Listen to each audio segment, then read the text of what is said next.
Here's another reset defense sequence. Hopefully you're starting to get sick of these and you're ready to just start executing at practice. So we've got Antonio on the reset defender and we've got Henry on the mark. And it would be great right now if we thought to ourselves, okay, Henry's going to put pressure over here. That means Antonio is going to get us leverage over here. And we can force SIU into some kind of reset that goes this way through a window that is closing on both sides. We can create pressure, which leads to blocks or mistakes. Antonio makes the same mistake that he made against Mizzou. He's thinking to himself, I'm totally jumping this around. I'm going to jump this around super hard. And because he just gets way too aggressive on the around, he gets beat. He gets burned on the upline. So if you find yourself in this situation where you are jumping and around, specifically you're jumping and around that the mark is covering. If the mark is giving you support on the around, you should not be jumping that around and then getting burned on the upline. And that should just never be happening. So in this screenshot right here, you can see the thrower has really easy leverage here and the cutter has really easy leverage here. We're giving up double offensive leverage to an upline, which is a huge mistake, and we should never be letting that happen.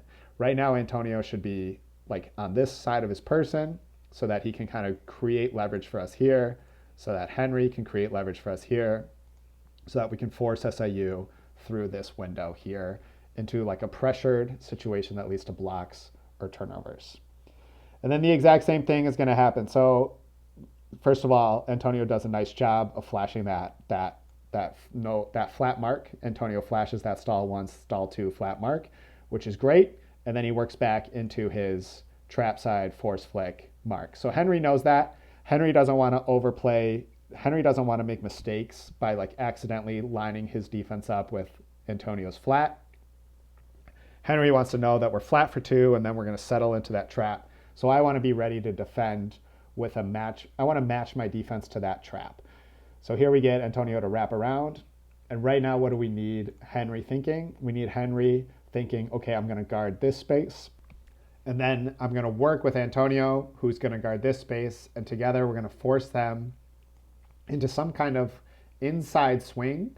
So we're going to force them to kind of throw this way around Antonio so that Antonio can put pressure on the throw this way and that Henry can put pressure on the throw this way. So that's the goal. But Henry gets beat upline too easily, so this is too soft. So we need just like better defense here. So just by getting turned like that, all of a sudden we give up double leverage to the offense again on an upline. So we got to do better there of just like whatever we set up. So right now Henry's set up to win this leverage. If you just look at this moment right now, Henry should be winning this leverage. So whatever leverage we set up to win, we should then set out to go win that leverage. We just get turned and beat up line too easily here, and that leads to momentum down the field for Siege, and I think they even end up scoring. So it all starts with that reset defense. We can't let them off the hook there.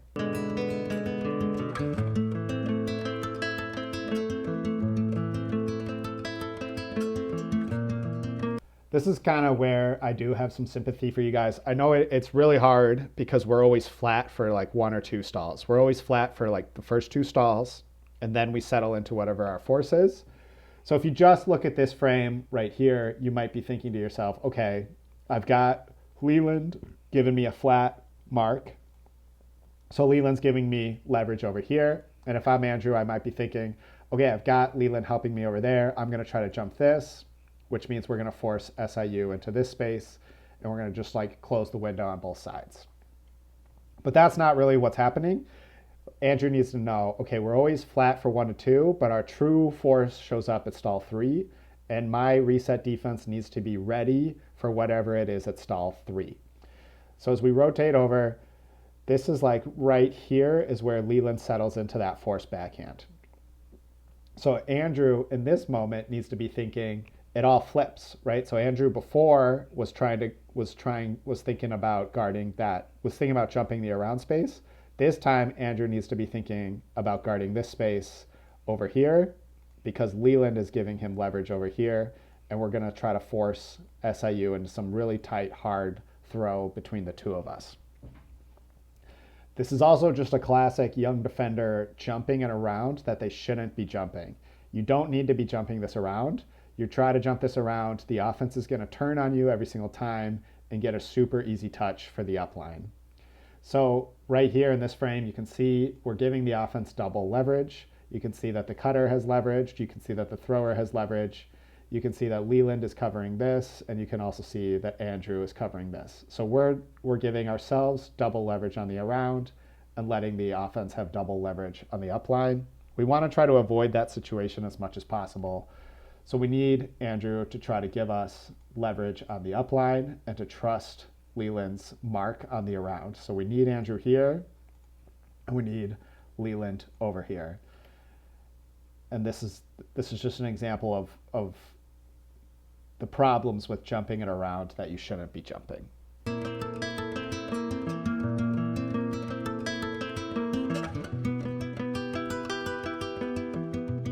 This is just a good example of Sora attacking his defender's back and getting open. So I want everyone to take a look at this. So the defender thinks he's guarding Sora, he's close to him, he's on him, but he's not watching at all. So the defender is totally locked in on the disc, thinking about guarding the disc, thinking about helping. And as he turns, you can even just like see his head. Notice how the defender's eyes go this way, which means Sora is going to have just the easiest path this way and over. So he's going to go the opposite way that this defender looks.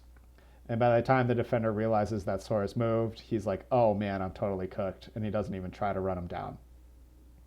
So just a great example of attacking your defender's back and understanding, hey, my defender's not looking at me. Let me just go.